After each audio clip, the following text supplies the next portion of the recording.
We're live from New Delhi, you're watching DT India News, India's voice to the world. I'm Lipakshi Khurana, coming up in the next hour.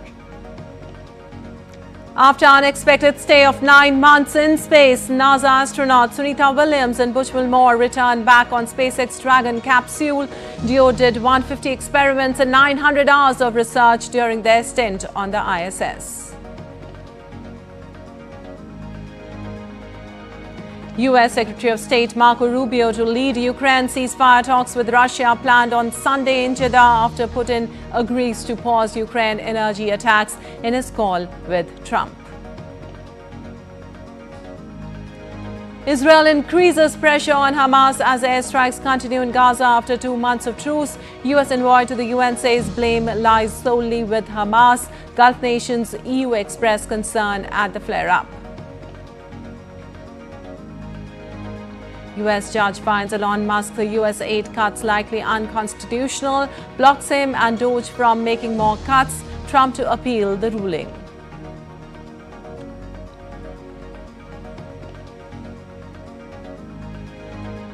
Tenth Raisina Dialogue concludes today in New Delhi. Minister of External Affairs Dr. S. Shankar will speak on commissars and capitalists, politics, business and New World Order.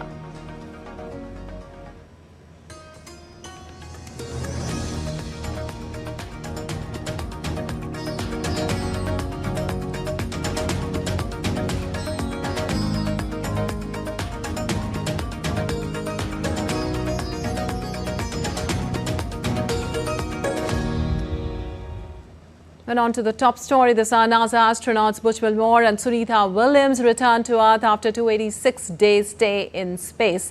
Their return caps a protracted space mission that was fraught with uncertainty and technical troubles. While Wilmore and Williams had launched into space as Starliner's first crew in June for what was expected to be an 8-day test mission. But issues with Starline's propulsion system led to cascading delays to their return home. Finally, they returned to Earth. Here's more. Fuzail Ahmed reports. On Earth. Smiles, thumbs ups and cheers.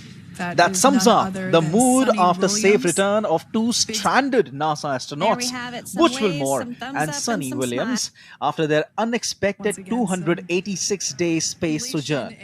SpaceX Crew Dragon spaceship carrying Butch Wilmore and Sunita Williams, alongside fellow American Nick Hague and Russian cosmonaut Alexander Gorbanov, streaked through the atmosphere before deploying parachutes for a gentle splashdown off the Florida coast at 5:57 p.m. local time. I want to congratulate the entire NASA Commercial Crew Program, the SpaceX team. You know, in many ways, if I step back to last year, this has been 9 months in the making, and I couldn't be prouder of our team's versatility, our team's ability to adapt and really build for the future of human spaceflight and looking at different ways to do business, taking advantage of one vehicle to launch a crew and then bring back the crew in a different vehicle. Sunita Williams and Butch Wilmore flew on a Boeing Starliner to the space station on June 5 last year and returned in SpaceX's Dragon spacecraft. SpaceX has been an incredible partner for us. And it shows the benefits of the commercial public-private partnership that we have. So they've just been a huge, great partner throughout all this. Crew 9, in addition to the spacewalks that many of you witnessed, they performed just about 150 experiments on board the International Space Station with over 900 hours of research. The quartet left the International Space Station roughly 17 hours earlier after exchanging final farewells with remaining crew members. Wilmore and Williams' 286-day stay exceeds the usual 6-month ISS rotation and ranks 6th among US records for single mission duration. The world record remains with Russian cosmonaut Valery Polyakov, who spent 437 consecutive days aboard the Mir station, while NASA astronaut Frank Rubio broke the record for the longest single spaceflight by a US astronaut, spending 371 days in space. NASA astronaut Mark Vande Hey spent 355 days in space. NASA astronaut and Expedition 46 commander Scott Kelly spent a total of 340 days living in space. while Oleg Kononenko, a Russian cosmonaut, set a record for the longest cumulative time spent in space, accumulating 1,111 days across 5 missions. Peggy Whitson spent 675 days, Jeff Williams 534 days, Van de Hey spent 523 days in space and conducted 4 spacewalks. With 286 days stay in space, Indian origin astronaut Sunita Williams will go down in history for many firsts. Nick and Butch each conducted 1 spacewalk, and Sunny conducted 2. That actually gave Sunny the record for most time on spacewalks by a woman, and puts her 4th overall in terms of time outside doing spacewalks. Sunita Williams and Barry Wilmore will undergo a 45-day rehabilitation program to readjust to gravity after their extended stint in microgravity. Fuzail Ahmed reports for DD India. And the White House highlighted U.S. President Donald Trump's role in bringing back NASA astronauts Sunita Williams and Butch Wilmore safely to Earth after being stuck in space for more than 9 months. The White House posted on social media platform X, and I quote, "Promise made, promise kept. President Trump pledged to rescue the astronauts stranded in space for 9 months. Today, they safely splashed down in the Gulf of America, thanks to Elon Musk, SpaceX and NASA," unquote.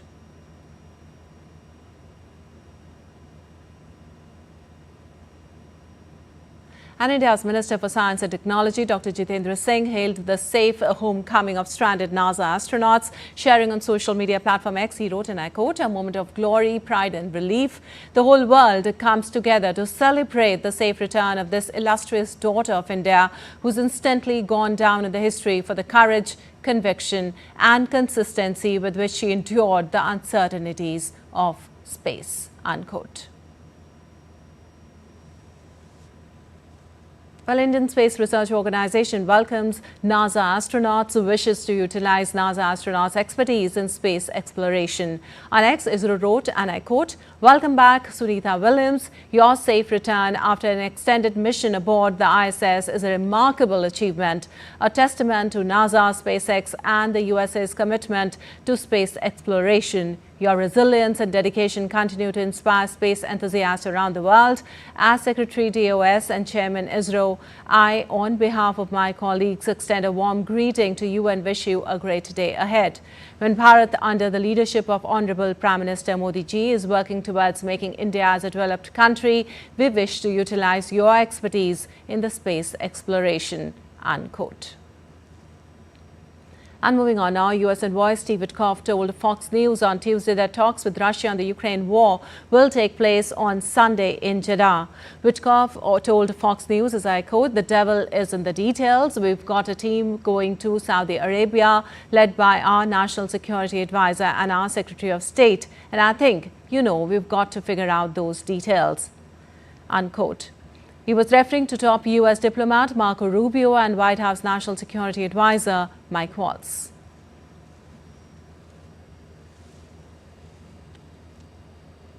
Well, President Donald Trump spoke with Russian President Vladimir Putin about ending the conflict in Ukraine. The White House said they began laying the groundwork for a ceasefire that included an agreement to stop attacking energy targets, and Ukrainian President Volodymyr Zelensky later signaled a willingness to discuss next steps with Trump. Here's a report. US and Russia will engage in talks on a ceasefire in Russia-Ukraine conflict on Sunday in the Saudi Arabian city of Jeddah. This was revealed by US President Donald Trump's special envoy Steve Witkoff. In an interview with a TV news channel, Witkoff said that the US delegation in Saudi Arabia would be led by Secretary of State Marco Rubio and National Security Advisor Mike Waltz. Earlier, in a 90-minute call with the US President Donald Trump, Russian President Vladimir Putin agreed to halt attacks on energy infrastructure targets in Ukraine for 30 days. But Putin did not accept a broader ceasefire proposal that Ukraine is ready to implement. Putin said a comprehensive truce could only work if foreign military aid and intelligence sharing with Ukraine came to an end. Sanctions are not temporary or isolated measures. It's a mechanism of systematic, strategic pressure on our country. Regardless of how the situation develops or what the system of international relations looks like, our competitors will always strive to contain our nation and weaken its economic and technological capabilities. In an interview after the talk, Trump said that he didn't discuss Western aid to Ukraine during a call. Actually, we didn't talk about aid at all.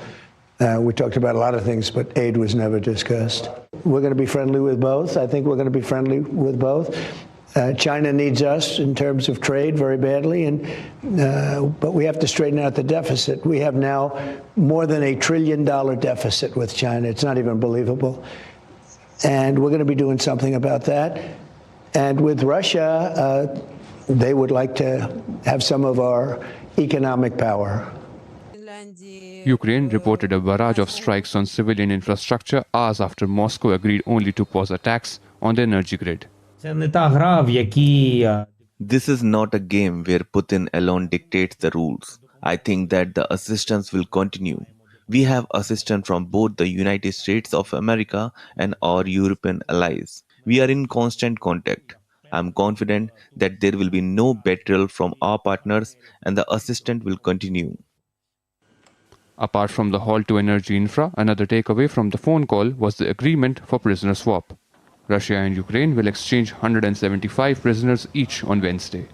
The hopes of any positive move towards permanent cessation will depend on the outcome of talks in Jeddah.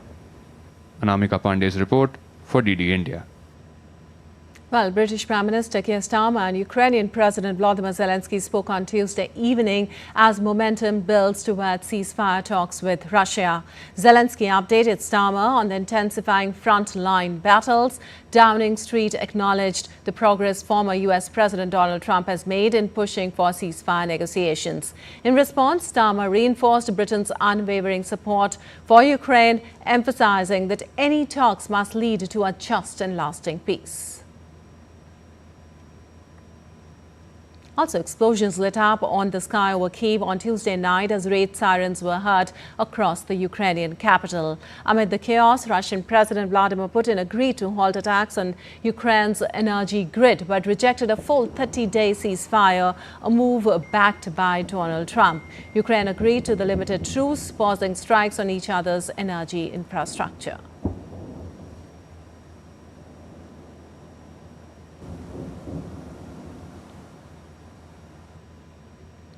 And still to come in DD India News Hour. Diplomatic tensions between the US and South Africa have been rising. Stay with us to know more. Congolese Rwandan leaders meet in Qatar for the first time. And the United Nations calls for action to save planet Earth.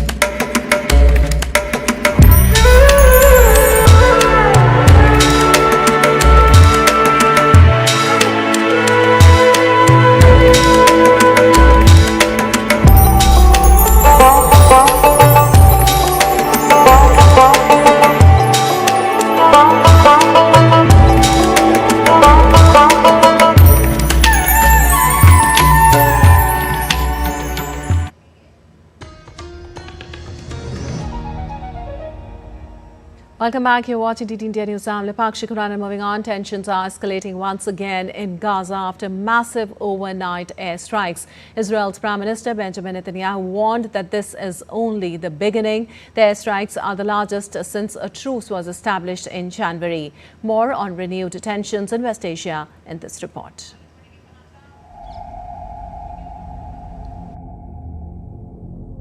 Israel's Prime Minister Benjamin Netanyahu has vowed to continue military pressure until all hostages are released, and further warned that future negotiations with Hamas will take place only under fire. Israel will fight, and Israel will win. We will bring our people home, and we will destroy Hamas. We will not relent until we achieve all these vital goals, and we will not rest until we give our country a future of peace, prosperity, and hope. Netanyahu also urged Palestinians in Gaza to avoid any contact with Hamas and get out of harm's way. He put the blame squarely on Hamas for the present situation. Hamas refused offer after offer to release our hostages. In the past 2 weeks, Israel did not initiate any military action in the hope that Hamas would change course. Well, that didn't happen. The United States has also blamed Hamas for the resumption of hostilities, saying they bear total responsibility for the strikes. The blame for the resumption of hostilities lies solely with Hamas. This brutal terrorist organization has steadfastly refused every proposal and deadline they've been presented over the past few weeks, including a bridge proposal to extend the ceasefire beyond Ramadan and Passover, to allow time to negotiate a framework for a permanent ceasefire. Hamas refused this offer. While Hamas has warned that the Israeli action could endanger the remaining hostages, the UN has on the other hand pressed for the ceasefire to be respected and for the humanitarian aid to continue for Gaza. I believe that the role of the UN is to do everything to convince the parties, first, for the ceasefire to be fully respected. Second, for humanitarian aid to have access to Gaza in an unimpeded way. And third, for the unconditional release of hostages. And we will not give up on these objectives. Gulf nations, EU have expressed concern and called for the cessation of renewed hostilities, while the families of Israeli hostages pleaded with Prime Minister Benjamin Netanyahu to halt the violence, fearing for the fate of their loved ones. Aarti Rana's report for DD India. Well, a federal judge on Tuesday blocked billionaire Elon Musk and his Department of Government Efficiency from taking any more steps to shut down the U.S. Agency for International Development. The judge said their efforts to close the agency likely violated the U.S. Constitution. He also ordered President Donald Trump's advisor Musk and Doge to restore access to USAID's computer systems for the agency's direct and contract employees, including thousands who have been placed on leave. The ruling came in response to a lawsuit by current and former employees, one of several currently pending over the rapid dismantling of the foreign aid agency. Well, the Chief Justice of the U.S. Supreme Court has released a statement in response to President Donald Trump's call to impeach a judge who ruled against his administration over migrant deportations. U.S. Chief Justice John Roberts rebuked President Trump for suggesting the way to resolve a court dispute was by impeaching the judge. Trump earlier referred to U.S. District Judge as a troublemaker and agitator after he ordered the administration to halt deportations of alleged Venezuelan gang members to El Salvador. The rebuke by Roberts, a conservative who was appointed by Republican former President George W. Bush, and Trump echoes one from 2018 when Roberts defended the judiciary's independence after persistent attacks by Trump during his first term in office. Well, also, a federal judge temporarily blocked U.S. President Trump's executive order barring transgender individuals from military service. U.S. District Judge Anna Reyes ruled the order likely violates constitutional protection against sex discrimination. Reyes emphasized the contradiction of banning those who have already served honorably, some risking their lives for equal protection. Now, the ruling came after the military announced it would no longer allow transgender recruits and began expelling service members. Plaintiffs, backed by a 2020 Supreme Court decision on transgender discrimination, argued the order was illegal. The government defended the ban, citing fitness for service, but failed to provide solid evidence. And a U.S. judge has temporarily blocked the Environmental Protection Agency from terminating grant funds allocated under a $20 billion climate funding program. U.S. District Judge Tanya Chutkan issued the restraining order, halting the EPA's attempt to end $13.97 million in grants to three non-profit groups: Climate United, Coalition for Green Capital, and Power Forward Communities. The EPA claimed concerns over fraud and waste, but failed to provide evidence in court. Judge Chutkan warned that transferring funds would harm these organizations, impacting their ability to pay employees and fund projects. The EPS decision followed a push by Congressman Lee Zeldin to reclaim money from the Greenhouse Gas Reduction Fund, which aims to combat pollution. Climate United CEO Beth Baffert, in a statement, called Tuesday's ruling a strong step in the right direction and said the organization would work in the coming weeks towards a long-term solution. Well, diplomatic tensions between the U.S. and South Africa have been rising following an announcement from U.S. Secretary of State Marco Rubio declaring Rasool's status as persona non grata via a post on social media which went viral. The U.S. government issued a 72-hour notice for the South African ambassador Ibrahim Rasool to vacate the country. DD India correspondent Nazneen Ismail reports for more. The U.S. government issued a 72-hour notice to South African Ambassador Ibrahim Rasool. This follows an announcement from U.S. Secretary of State Marco Rubio, who declared Rasool persona non grata in a post on the social media platform X. In his post on Friday, Rubio referred to Rasool as a race-baiting politician who hates America and hates the President of the United States. He further stated, and I quote, "South Africa's ambassador to the United States is no longer welcome in our great country," unquote. While neither Rubio nor the State Department provided immediate details on the expulsion, Rubio linked the decision to Rasool's comments during an online lecture earlier in the day. The lecture, hosted by South African think tank Mapungubwe Institute for Strategic Reflection, saw Rasool criticizing Trump's foreign policy and its implications for South Africa, especially in the context of a changing demographic in the U.S. The expulsion is the latest development in the deteriorating relations between the U.S. and South Africa, particularly under President Trump's second term. Over the past 2 months, tensions have escalated, including disputes over the alleged treatment of white Afrikaner farmers and the absence of senior U.S. officials at G20 meetings in Johannesburg. Well, Ibrahim Rasool will be coming back soon, as the U.S. State Department has ruled that he is no longer acceptable in the U.S., and he's going to come back and give me a full report. So I will wait for a full report from him. But at the same time, we have noted the displeasure that has been expressed by the United States, particularly about the remarks he made. And we have noted that, and we will engage with them as we are already engaging with them, improving our relationship with the United States of America. The diplomatic fallout between Washington and Pretoria continues to unfold, with both sides indicating a desire to address the challenges ahead. I'm Nazneen for DD India, Johannesburg, South Africa.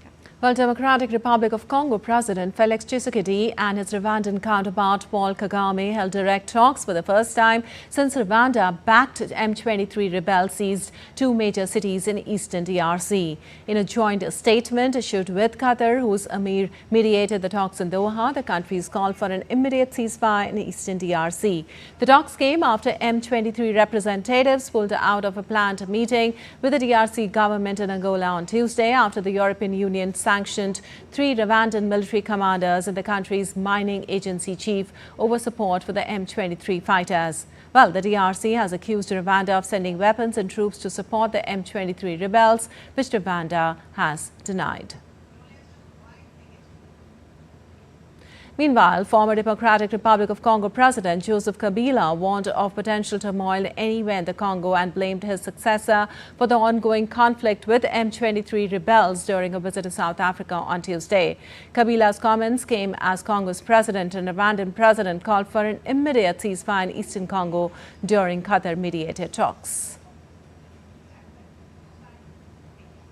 And Colombian President Gustavo Petro took to the Bolivar Square in Bogota to address thousands of government supporters who gathered on Tuesday to show their backing of government-proposed health and labor reforms.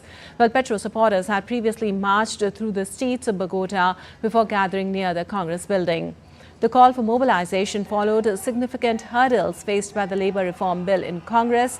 During his address, Petro doubled down on his call for a national referendum in order for voters to weigh in on his embattled reforms amid a lack of support for the proposals in the country's legislature. The long-stalled health sector reform aims to strip insurers of power and expand access to health care, while the labor reform whose reduce working hours and boost overtime pay.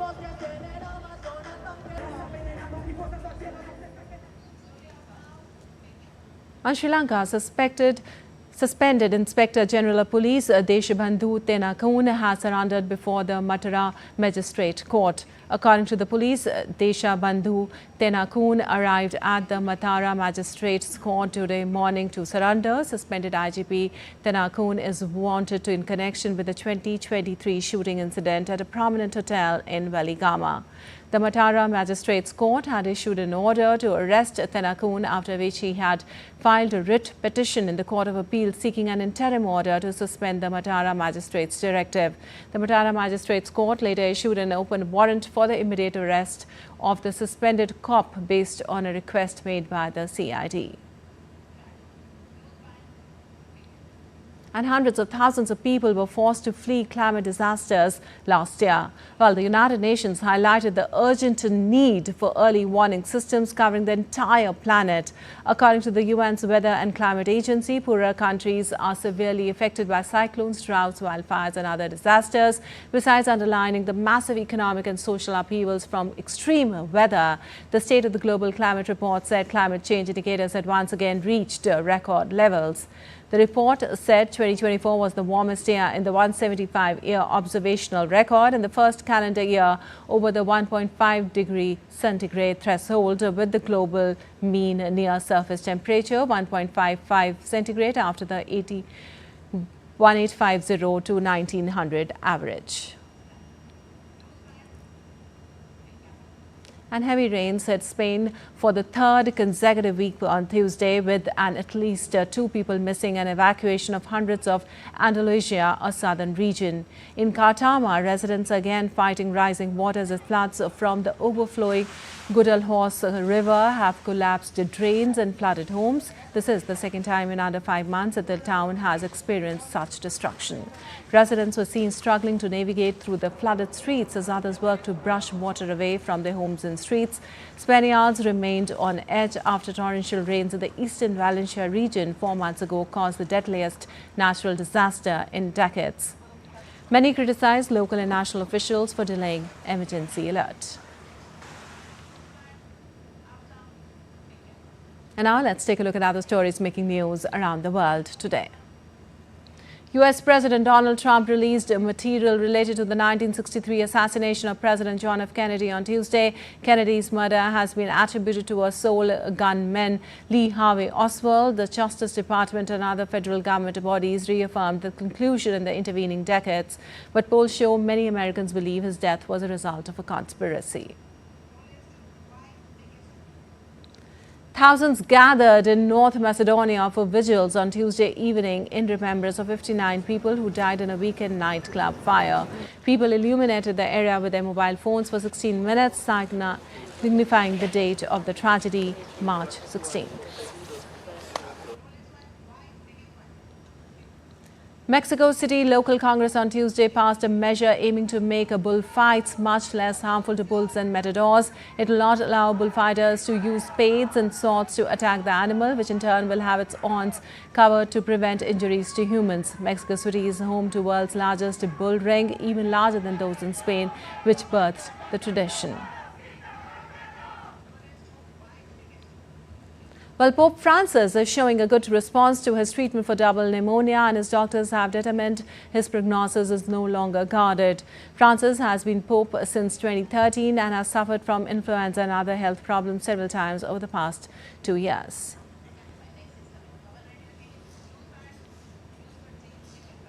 And still to come on DD India News Hour. New Delhi to host ASEAN's key defense meeting on counter-terrorism. A massive cricket tournament blending sports and culture in Japan celebrated India-Japan friendship. Temperature rise expected in northwest India, slight fluctuations in central India, interior Maharashtra and eastern parts.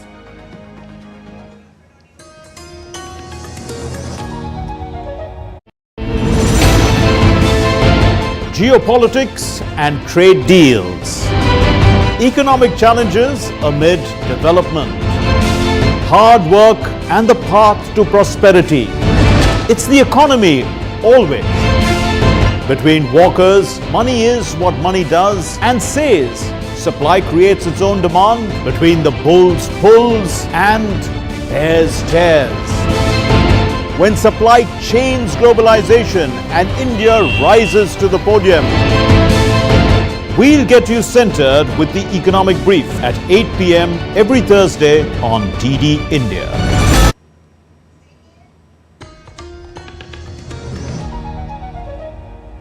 Welcome back. You're watching DD India News. I'm Lipakshi Khurana. Time now for a quick recap of the headlines.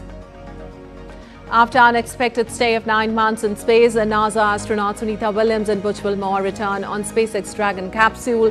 Duo did 150 experiments and 900 hours of research during their stint on the ISS. Israel increases pressure on Hamas as airstrikes continue in Gaza after 2 months of truce. US envoy to the UN says blame lies solely with Hamas. Gulf nations EU express concern at the flare-up. US judge finds Elon Musk's USAID cuts likely unconstitutional, blocks him and Doge from making more cuts. Trump to appeal the ruling. 10th Raisina Dialogue concludes today in New Delhi. Minister of External Affairs Dr. S. Jaishankar will speak on commissars and capitalists, politics, business and New World Order. Well, the third and last day of the 10th edition of the Raisina Dialogue will include several sessions with decision makers and thought leaders of the world discussing geopolitics and geoeconomics. India's External Affairs Minister, Dr. S. Jaishankar, along with other speakers, will share his thoughts on the topic, commissars and capitalists, politics, business and New World Order. They will discuss the ways of how business and geopolitical imperatives are reshaping global trade, finance and digital landscapes. The panel will also explore how political decisions are shaping businesses and are being implicated by them.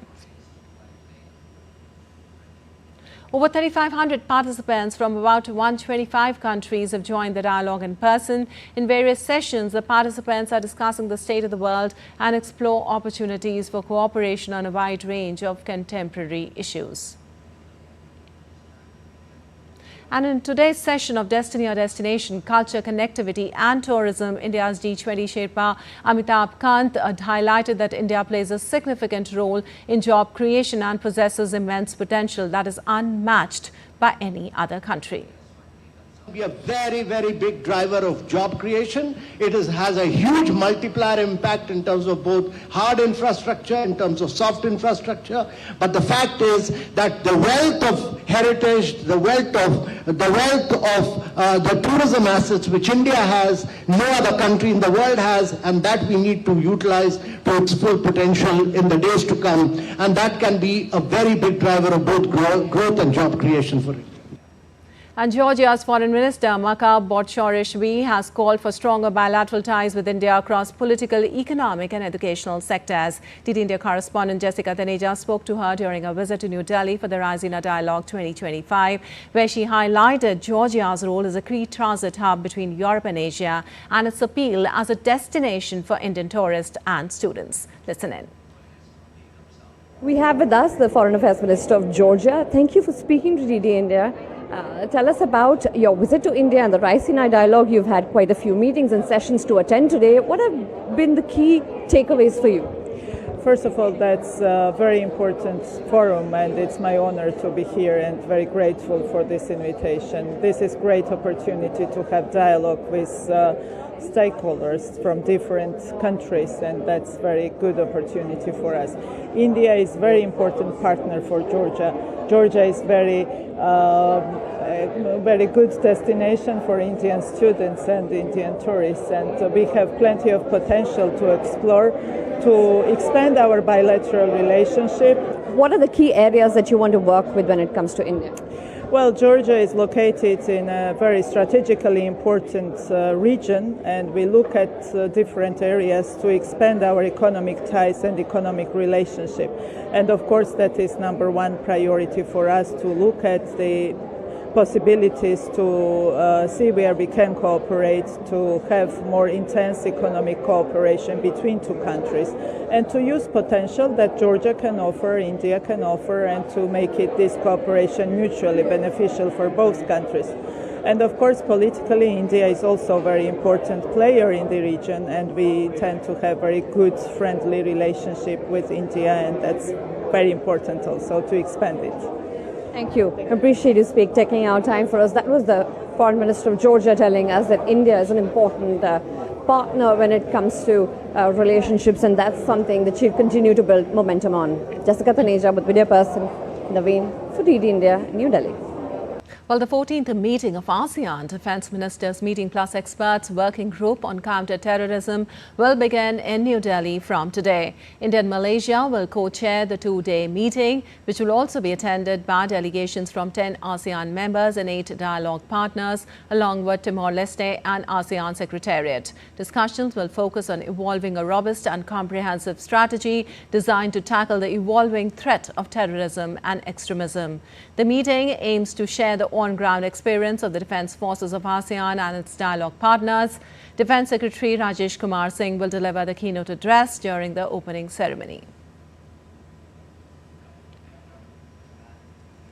Well, Union Minister of State for Earth Sciences Jitendra Singh reviewed the progress of key meteorological initiatives, including Mission Mossam, pushed for enhanced weather forecasting and assessed the status of Doppler weather radar installations across India.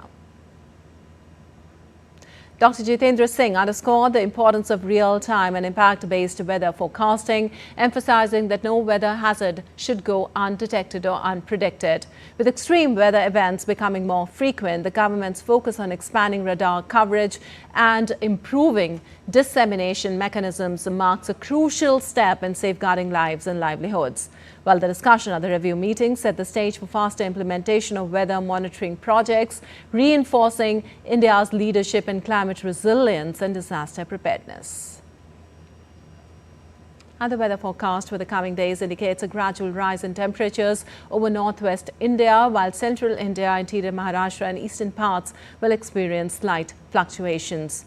Heat wave conditions are expected in isolated areas of Odisha, Gujarat and Karnataka. Heat wave conditions are likely to continue at isolated pockets over interiors in Odisha. Hot and humid conditions are very likely to prevail in isolated pockets over coastal areas of Gujarat state during next 2 days and over interior Karnataka till March 20th. Meanwhile, Delhi NCR has seen a slight dip in temperatures with clear skies and mild winds prevailing in the region. There has been a fall in minimum and maximum temperatures up to 2 degrees Celsius over Delhi NCR during the past 24 hours. The maximum and minimum temperatures over Delhi are in the range of 28 to 30 degrees Celsius and 13 to 16 degrees Celsius respectively. Well, a unique blend of sports and culture unfolded in Sano City, Tochigi Prefecture, as a massive cricket tournament brought together companies from across Japan. But this wasn't just about cricket, it was a celebration of India-Japan friendship and community. Let's take a look. Event commenced with a captivating display of traditional Japanese archery, showcasing the archers' remarkable discipline and skills. The opening ceremony was graced by the ambassador of India to Japan, Shibi George, who officially inaugurated the cricket tournament and the cultural event. I am also seeing growing interest for cricket everywhere in this country. More people are talking about cricket and more people are getting involved with cricket. And for that, I would like to thank the entire team which have been working for building this cricket fraternity in Japan. Sano City Mayor Yutaka Kaneko also welcomed the participants, highlighting the city's commitment to fostering international exchange.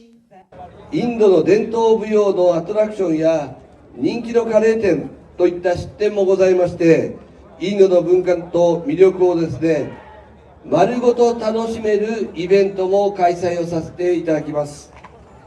また、開会式後でありますけれども、日本の伝統であります弓道。 Following the opening, a business meet facilitated discussions between embassy and Sano City officials, exploring opportunities for collaboration.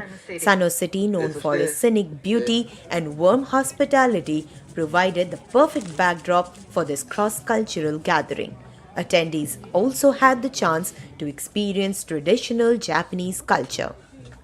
At the Sano International Cricket Ground, 40 teams battled it out to lift the State Bank of India Cup, representing diverse companies from across Japan. The atmosphere was electric with enthusiastic participation and spirited competition. This event, organized by the Tigers Cricket Club in association with the Japan Cricket Association and Sano City, showcased the growing popularity of cricket in Japan. So having a tournament like this that is bringing 1,000 Indian community people from Tokyo or around is fantastic for these people, and also it brings the different cultures. So they can learn more about Japan culture or the culture in Sano, and we can also learn about the Indian culture, which is exciting. The food here that has been great, the music, and the passion for the sport is something that is contagious. So when we started, it was about some 8 teams at that time. But now it has grown more than 40 teams. Of course, we are getting more than that, around 50 plus requests to join in this one. But due to time availability, we are making it only around 40 teams.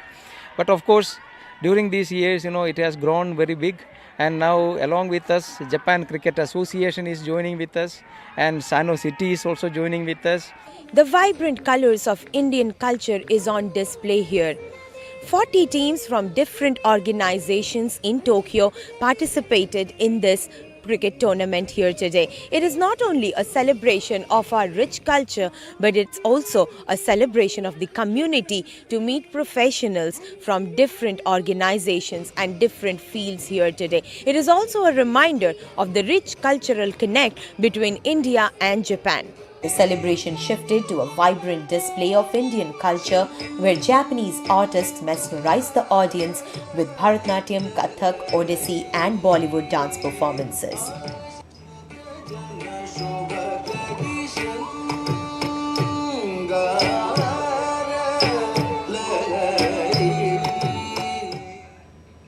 And still to come in DD India News Hour. Google signs $32 billion deal to acquire Israeli cybersecurity firm Wiz.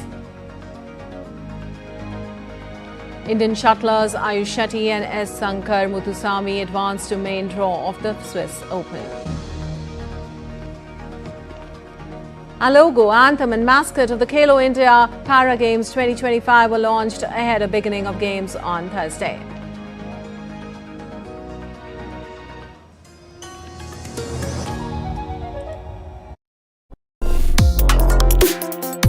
Complex issues, hidden agendas, twists and turns, strategic games. We think all dots are linked. We just need to connect them. Join me every week as I connect the dots to unravel hidden designs in statecraft, mysteries, and decode issues that matter to you. Watch Connecting the Dots with me at these times on DD India.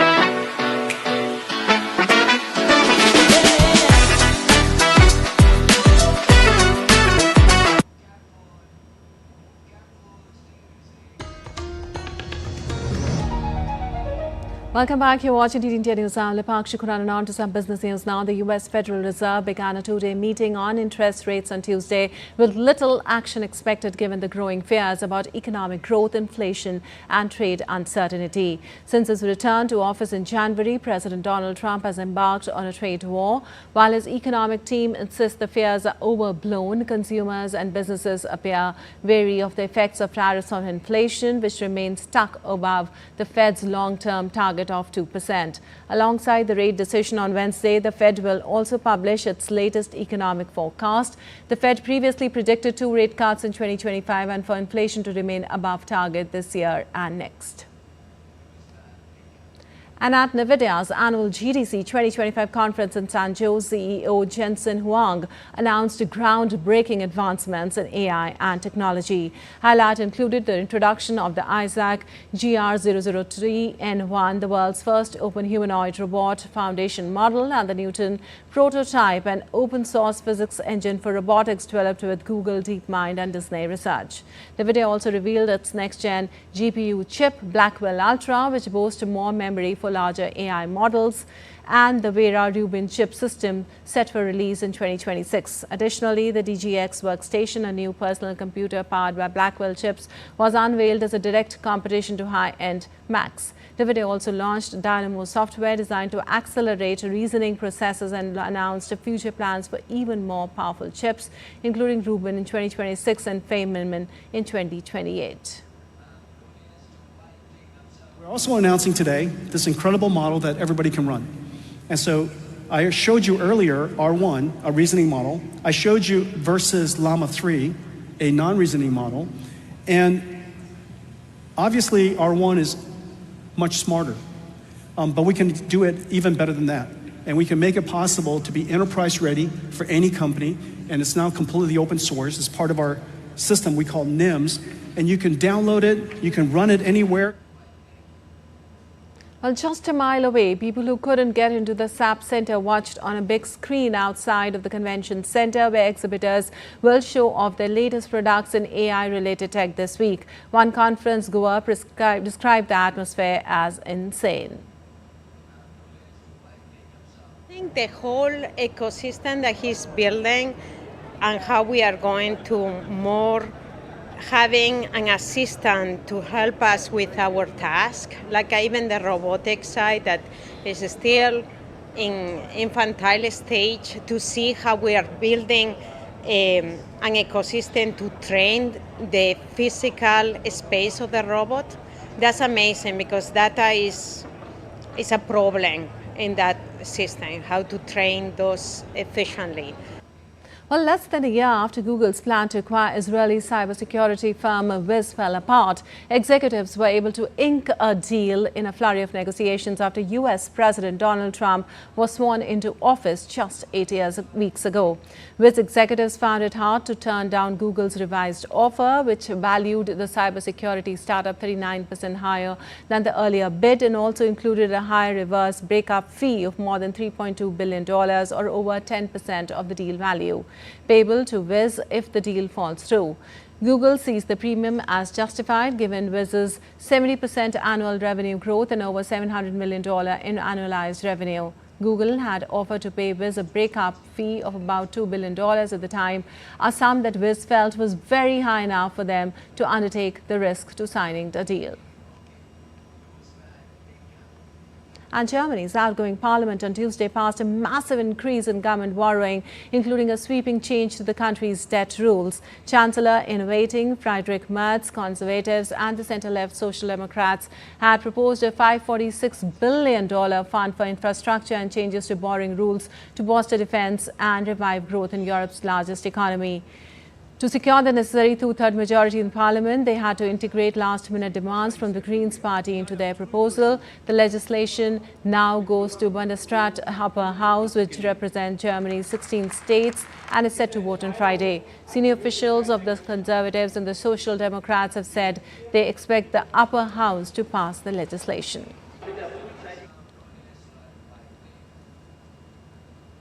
French President Emmanuel Macron said he's hopeful of reviving economic growth and scaling up military spending for a new era of European collective defense after the approval of spending surge by the German parliament. While outgoing German Chancellor Olaf Scholz said that the German Bundestag had paved the way for Germany to live up to its responsibility with the decision.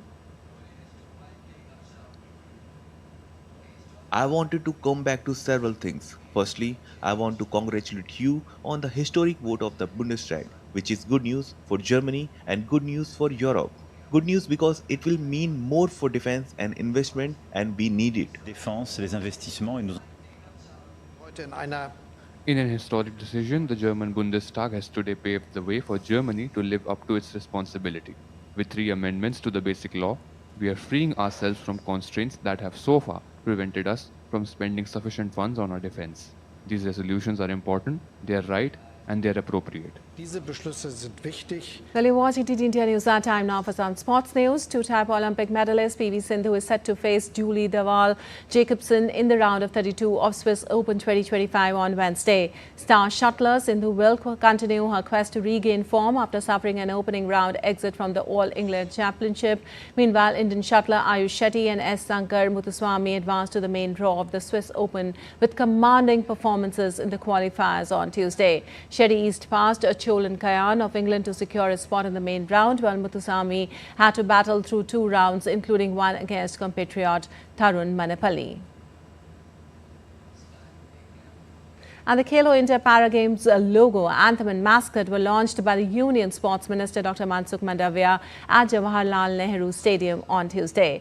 The second edition of the Para Games will be held at 3 venues in New Delhi from March 20th to 27th. The Khelo India Para Games mascot Ujjwal was launched on the sidelines of the Fit India Carnival. The mascot Ujjwala is a sparrow that symbolizes the pride of Delhi and represents determination and empathy. Games की दूसरी addition का आज Jawaharlal Nehru stadium Delhi में प्रारंभ हुआ। इस competition में कुल मिला के 1300 से अधिक पैरा एथलीट पार्टिसिपेंट करेंगे, भाग लेंगे, 6 डिसिप्लिन में भाग लेंगे।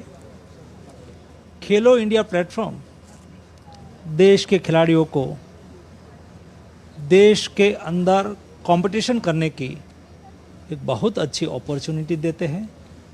आज मुझे खुशी है कि मेरे देश के पैरा एथलीट्स यहाँ कंपटीशन में भाग लेंगे और एक कंपटीशन से खेलेंगे।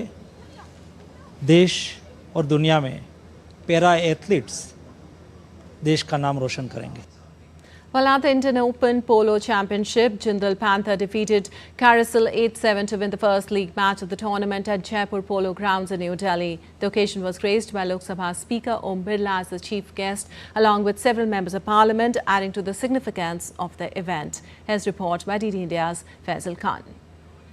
The parliamentarians are here to witness the enthralling sport of polo at Indian Open Polo Championship, where Jindal Panthers take on Carousels. The event, graced by the presence of Lok Sabha Speaker Om Birla, promises to be a thrilling display of speed and skill on the horseback. The historic tournament commenced with a high-intensity encounter between Carousel and Jindal Panther at the iconic Jaipur Polo Grounds in New Delhi. Member of Parliament Naveen Jindal led the Jindal Panthers team as its captain. Polo is India's gift to the world, and we have to encourage polo. So I would, encourage everyone to come and watch polo, and you will realize yourself how interesting it is, how the horses and the players, they give their best in the game. The 6-chucker game started by chief guest Lok Sabha Speaker by throwing open the ball into the lush green grass on a sunny day. The game began at a blistering pace with Shamsheer Ali scoring the opening goal for his team Carousel. The match quickly turned into an intense battle with Jindal Panther launching rapid counter-attacks, scoring 5 goals with Carousel remained on 2 during half-time. It was a nail-biting face-off till the final chukker, with Jindal Panther emerging victorious with a final score of 8-7. खेल में सब खिलाड़ी बराबर होते हैं। जब अवसर मिलता है तो खिलाड़ी अपनी जो भी उसकी जीवन में उसका हुनर है, जो उसने सीखा है, अनुभव प्राप्त किया, उसको खेल के मैदान में खेलता है और खेल का मैदान ही स्वस्थ प्रतिस्पर्धा का केंद्र होता है। Over 24 parliamentarians came together to witness this interesting encounter. He has played best inning, and we feel excited कि now on one side he is a member of parliament also, and another we have seen his image. देखो, पोलो एक ऐसा game है, जैसे मैंने बताया था, जो कि पिछले दिनों के अंदर ढलने लग गया था, और इस गेम को जारी रखने के लिए मैं कहता हूं कि नवीन जिंदल का और उसकी कंपनी का बड़ा भारी योगदान है। The attending dignitaries and spectators cheered for both teams for their outstanding performance, recognizing the true spirit of the game. With the excitement of the match and the sportsmanship on full display, the event brought together leaders and athletes alike. This is Faiz Khan with camera person Arman Khan for DD India. Well, that's all for this edition of DD India News Hour, but let us know your thoughts on the news of the day. For those on the go, you can get all the latest news and updates from India and across the world on the DD India mobile app. The app is available on both Android and iOS platforms. Scan the QR code on the screen to download now. Well, we'll be back with more news as it breaks here on DD India. I'm Lipakshi Khurana from all of us here in Delhi. Thanks for watching DD India News Hour.